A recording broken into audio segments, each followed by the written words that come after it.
My friends, I am here today to tell you STAG is the way. Single themed ad group is the way you should be designing your terms moving forward. About 80 to 90% of your design should be in this particular campaign setup. Have you noticed lately that your single keyword ad groups are not working? Have you listened to the forums and heard the cries of your fellow buyers? Why are all my buys failing? I wonder why. Well, that's because we're all exposed right now if you're using SKAG. If you're using SKAG right now, SEMrush is absolutely exposing your campaign setup to everybody. Now, we've all seen the ads and we've all tried the demo and all that stuff, but I'm telling you, it has basically ruined Google Ads for SKAG. However, it has shepherded in a new approach that a lot of people are not using. But because you're listening to this channel, you have an open mind. You're already thinking about 2025. Shit, you're already thinking about 2026, 2027 in terms of your agency and your clients. And that's why you're here. Again, I'm here to tell you that STAG is the way. It's also the way because of the machine learning. Remember all those times that you learned Google Ads about 5, even maybe if you're around my age, 10 years ago or so? Remember seeing all those single keyword ad groups all designed, and it looked like madness. You were trying to literally hack the algorithm, right? And you had all those layers. That's gone, my friends. That's really gone. Unless you're operating Walgreens or Walmart or McDonald's or Target, or you're some blue chip stock client, really it should be kind of limited. It shouldn't be nuts. It should be creative. You should be using dynamic keyword insertion. You should be using conversions, conversion rate. You should be using multiple ads to bring people in, buy those topics and buy those SKUs. Not the front end trying to design all these keywords and campaigns and try and hack the system using quality scores. And then, by the way, quality scores do not take into account conversion, my friends. They take 3 things into account: landing page experience, ad relevancy, and expected CTR from your account. The landing page experience is directly related to the keywords that you use for SKAG. So if you're targeting blue sneakers and you say blue sneakers on landing page, guess what? You automatically have a high landing page experience. But my friends, that's all front end. Who gives a shit? If no one's converting, who cares how high the quality score is? Literally, who cares how high the CTR is? Although I do think CTR is an indicator of intent. You got me there. But quality score, and I have that video on that. Not to mention when we talk about single keyword ad group and max clicks and the viewpoint of enhanced cost per clicks. Now, for those of you who don't know what enhanced cost per clicks, those just got deprecated recently by Google. They'll be ending this year.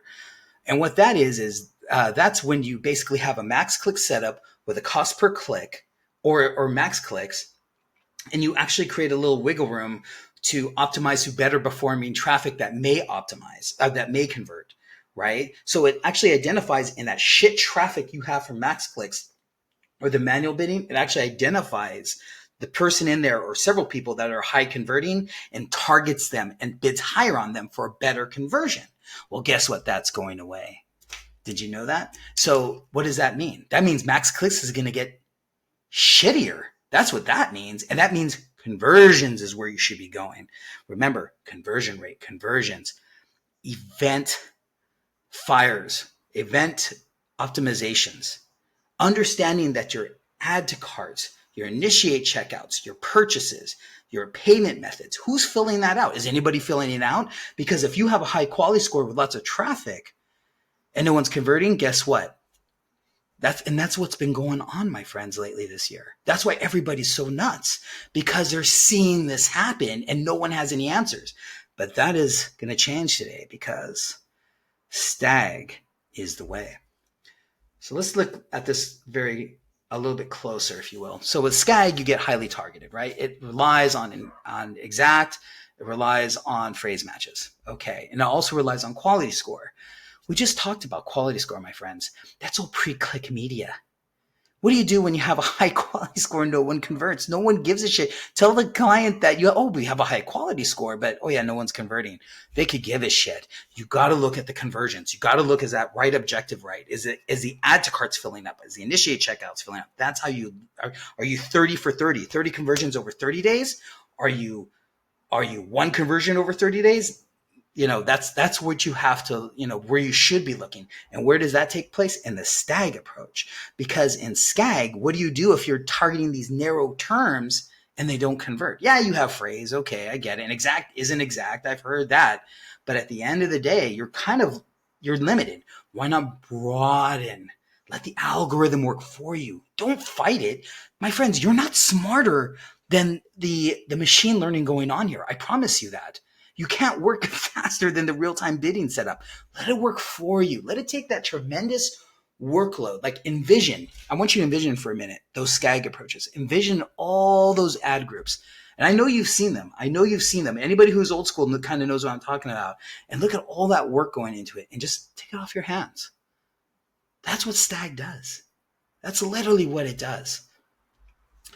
Now, CTR does have a space and SKAG. I get that. But it is a hand raiser. But again, conversions is where you should be focusing at, or conversions with CTR. Because if you have a high CTR and no one's converting, there's something wrong with the landing page. It has nothing to do with with the Google Ads platform. That's my point. And then also there is a place for SKAG with brand terms. I acknowledge this. I actually totally acknowledge this. I mean, that's where you should be. It's smart. Of course you would bid on your own brand terms. Duh. Like, I get it. That makes sense. Because that's where you look in GA4 to identify the back-end data to see how people came in on what point, right? They could come in on Facebook ads, or they come in on your acquisition PMAX funnel. They ended up on Google brand terms, but where do they start? You're able to identify that with brand terms. So just, you have to, that's why you should pay for them. And they're dirt cheap. Own your own space. And then with STAG, it allows for management, allows for flexibility, allows for scaling. Again, I'm actually going to take you through a quick overview today, almost like an MMORPG, right? Massive multiplayer online role-playing game. But we're going to do an RTS, which is a massive multiplayer online real-time strategy game, and look down and understand how STAG works. That's what we're going to do today. And it allows for scaling. My friends, this is exactly what I'm talking about, because for scaling, right? This is, what do you do when you have SKAG and you have your hero brand term, right? You have it. I'm happy. I don't want to change. I don't want anything. Well, what happens when you found it and you realize you get conversions from it and you want to double the spend? Okay, so you already got 40% impression share on it. Let's just double. Let's go to 80. Well, you can't do that necessarily because of diminishing returns. So you double it, you go to 70. Okay, let's triple it. Well, all of a sudden you go from 70 to 83. Well, wait a minute. Yeah, that's because Google's going to block you. They're not going to let you take over the whole friggin' keyword, right? So you're stuck. Now you got to find some similar keyword. You got to look around. You're stuck in that metrics stuff where you're trying to identify those other terms. That's where STAG comes in. It's almost like it's a divinity rod, if you will, and that's how you find water, actually. But what happens is if a term reaches scale, it's not reaching, or it's already reached its potential in terms of diminishing returns. Guess what? Goes somewhere else. It actually works within the bandwidth of that particular STAG term. That's the beauty of STAG. Again, take that burden off you and just approach it from a creative. And that's really where you got to look. A creative, a conversion approach. That's where you should be looking. And then, of course, you should be using STAG for non-brand. That's where you get it. You actually use STAG and you identify the conversions on the non-brand, which is typically PMAX or search, it could be either one, and you identify which terms are converting. You look on the search term report, and if something's in random, like you just like, no, you shouldn't be bidding on that, you exclude it. That's how you train the algorithm, the search term report, right? So do I say, let go, let God, and just totally let the thing just run? No, that's not what I'm saying. I'm saying go in there, let it run, identify that single topic ad group and themed ad group, and then pull the search term report and identify the terms you don't want, identify the terms that are converting, and then experiment and keep watching the ones that are not, but are decent, right? Where you want to go. That's how you train it. Matter of fact, we actually recently, I got some direction from an account person who said, hey, we're actually doing a B2B type of lead gen approach. And we noticed we didn't have any conversions, right? And so we're using STAG. We're totally using non-brand to do this. So it's even harder. We don't have the brand to help fuel that bottom funnel. So we're going through this. And the account person comes up to me and says, we should use exact and phrase. I'm like, well, this is B2B. This is already has a markup, right? Like, I'm not sure if any of you work on B2B, but if you work on that, like the markup's like 50 to 100% in terms of the cost per clicks, right? Which is fine as long as it converts. Who cares what the cost per click is?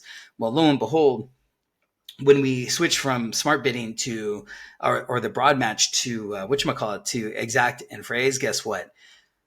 20 times the cost per click. It went from $1.50 to like almost like one and a half. So roughly about $20 cost per click. So now we're getting like 3 cost per clicks a day, or 3 clicks a day. Right. So that's how you use STAG. Right. And he doesn't even know what his SKAG is. So now we're just you're back to hunting that he's now. And what's crazy is if we stayed in STAG, I was doing that. I was actually pulling the search term report, and then basically off of $2 a day was able to identify and narrow where I wanted the traffic to go. That's how you control it. Again, the search term report.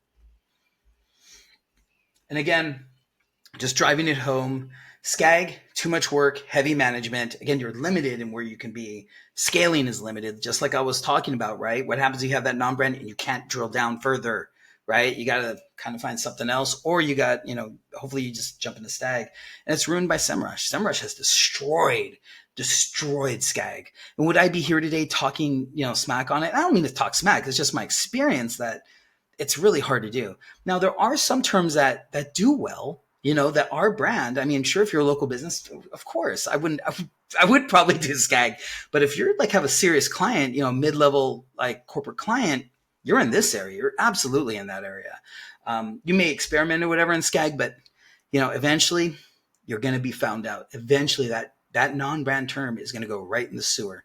No doubt about it. How do you know why is it that brand terms are so safe? It's because Google actually almost puts a fence around your own brand terms. So that way people used to be able to conquest it. They can't anymore because it's, people got so mad about the ads that they made, they kind of introduced more of an organic play into it, that you could kind of only go after the terms that are related to you or your own brand terms. Like, you can still go after competitors, but the cost per click's immensely higher. It's almost impossible. You're definitely not on the first level SERP, search engine results page. You're on the 3rd, 4th, 5th bottom position crap. So keep that in mind. And then with STAG, of course, for quality scores, no, that just doesn't apply, except maybe CTR. And then it's less precise, but that's where you use a search term report, and then you trust the algorithm. And then one thing I want to talk about is making SKAG work for you, right? So here we have basically 5 groups. This is how it works here. This is what I was talking about, taking that pressure off you. Like, really, it's almost like an emotional thing, guys, when this came to me, because I really was like, dude, this is ridiculous. Like, we're trying to hack the system, and no, that's not the way to do it. Really, you have to be more creative about it. So here you have all these SKAG approaches. You have floral summer dress, best casual summer dress, by women's summer dress, women's summer dresses, summer dress, female summer dresses. And I mean, I guess for me, it would be like men's t-shirt, button shirt, whatever, and, collared shirt, right? But for this, it's all related to one STAG term. Let the STAG figure out where these people are in the real-time bidding structure. Don't try and make it. Don't do hide and seek and think you could correct this in real-time bidding. You can't, man. There's no way. You got to use this approach. That's why it works. And then also use your search term report. Are these the terms you're getting? Then you have a well-trained STAG. Otherwise, you need to go in there and start training it. Like, if you start getting in like women's sneakers, even though it's summer dress, like, no, that's not it. That's where it comes in. On top of that, you have to think about the ads themselves. The ads, is where you get a lot of that almost hand raising, if you will, because if you put in, like, if in my case, right, like t-shirts, collared shirts, dress shirts, right, and say I wanted just a t-shirt, like just like I'm wearing right now.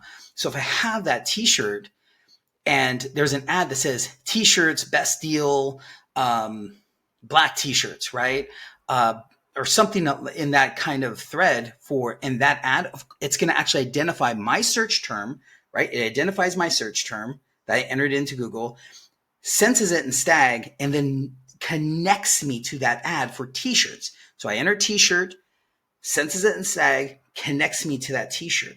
Now, if I did button shirt or dress shirt, it would do the exact same thing. It would say, okay, I entered dress shirt in here, button shirt.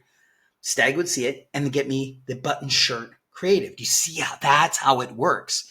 You have, again, what I was saying, you have to be creative. You have to think outside of the box and think more of the ads. It's almost like Facebook. Facebook's actually having this now. It's not really the audiences, my friend. It's creative. That's how you leverage conversions and shake things up in that platform. Almost the exact same approach.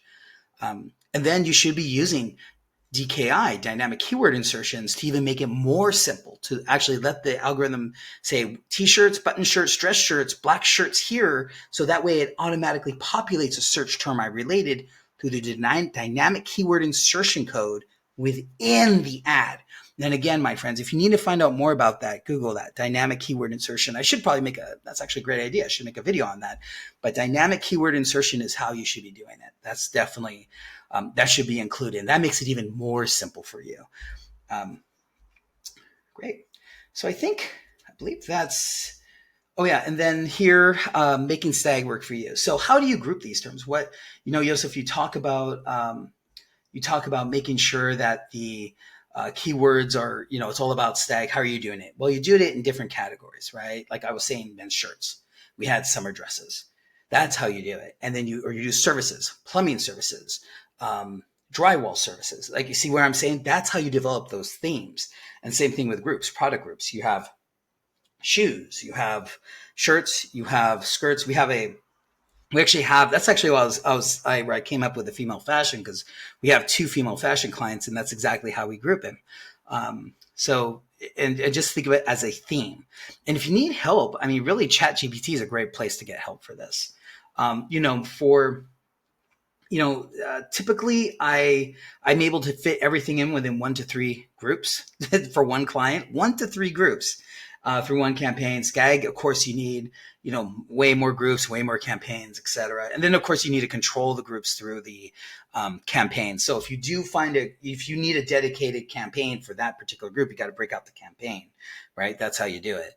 Because you cannot control spend within an ad group. You control it through campaigns. Dynamic keyword insertion, we talked about that, as well as target CPA. Remember, it's really about the conversions, and that's where the acquisition comes in. Targeted cost per acquisition, which is targeted cost per conversion. Really, that's what it is. And bringing those down, so you get that initial cost per conversion and you slowly bring it down. Otherwise, you're trusting ROAS, which is another way, but usually cost CPA is for lead gen. And again, I cannot say this enough. Pull the search term reporting. So I think that's enough for now. I really, we made 3 videos. We made one on quality scores. Don't use those. Or I don't know, do whatever you want, but I'm not big on them. And then max clicks. That you should definitely read and follow. And then this. So I really wanted to drill home this almost machine learning trilogy that I designed to help keep you guys well informed and learned. Then, of course, here, want to say there will be a Medium article on this. Please check out all our Medium articles. If I'm talking too fast or if I'm not making sense, the Medium articles are great. You can find us on Google on that. We also have a podcast version of this vlog, if you will, that I put on Spotify as well as iHeart, Apple Podcasts. You can find me on there. You can hear my voice to go. Another thing not on here that I love is my WhatsApp group. We've come from a mighty powerful group of 10 to 70 people. And I'm going to keep my promise. If we reach 100, we're going to create a school from Alex Hermosi. So if you've seen schools, I definitely want to eventually do that. But I don't know. I think everybody kind of digs the WhatsApp, tool. So, we'll see. And then, of course, we're on LinkedIn as well. So thank you so much for your time. And I look forward to the questions, the comments. I try and address each one. If I don't get to you, just be patient. If you need to get a hold of me, look on the link tree. My WhatsApp there is there. Feel free to call me, 213-700-8812. I dare you to call me. I dare you. Let's see how many calls I get. Oh my God, I'm nuts. Anyways, take care. Thank